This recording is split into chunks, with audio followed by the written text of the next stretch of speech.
Camera speed. Sound production, take one. My name is Anton Laines. I've been doing production for the better part of 2 decades, about 20 years. I started when I was actually 17 years old. Yeah, no, I did video production classes in middle school and in high school, and got kind of linked up with a studio out in Pleasanton. And from there, just, started PAing and never really stopped, actually. I'd say the way that I got started was, again, I worked at the studio, I interned at the studio. They didn't have an internship available. But what I did was I just went there and I said, hey, if I keep showing up, can I just kind of, play with the toys? Can I learn? Can I just show up every day? And so I did. It was during the summer after I got out of high school. And I just went there every day. From there, I had met some other producers that had kind of, rented the studio space out. And they asked me, hey, do you want to PA outside of the studio? And it was, for me, I was like 20 hours a day. It didn't matter. I was just so excited to be out there and working with these professional crews. From there, you just keep meeting people and you keep saying yes, just say yes, and you just say yes. Disconnected is a dramatic series about how people from around the world are facing the challenges of a global crisis. It is being shot entirely during the COVID-19 pandemic, following all social distancing guidelines in 4 countries and 6 time zones, with a cast and crew of over 50 people from around the world.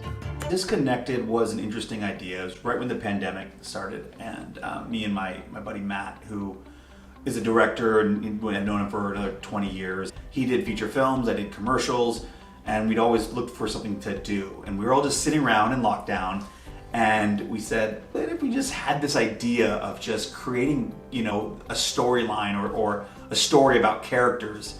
And we sent cameras to places, and we just, let's just like see what we could do as an experimental kind of series, as we called it. We'd come up with the basic characters, and then we'd partnered them with like these actors that we had known all over the world.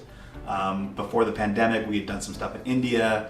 We had been doing some stuff in Rwanda, we'd done stuff in LA and New York, and we said, let's kind of put all of these friends and artists that we've been working with over the years together in this kind of series and see if we can do it. We would write the scripts, we'd have the writing team, and then we would essentially produce the show weekly. And we would send scripts out, people would have to do their scenes, we would direct remotely over Zoom. We would kind of help them with their lightings, and people who've never touched cameras, but were really fantastic actors, but never, they had their wife lighting for them or their husband holding the boom. And it was a really, really fun experience where, like I said, no one was doing anything. The industry was shut down. And so we had kind of created this, this series as almost an outlet for our kind of artistic expression. And it was fun. It was very cool. Après vita tukakimbilia huku. So Fight Like a Girl is a project that Matt and I have been working on for about 5 years. Matt had met this coach, his name was Kiba Mongo. And we had met Kiba Mongo because he was actually a coach that trains women to box in Congo, which is very taboo. And the premise was that a lot of these women come from very violent pasts or current situations. And so Kiba Mongo teaches them how to box as a way of self-fulfillment, self-discipline, protection, to help them overcome some of these issues that they're facing.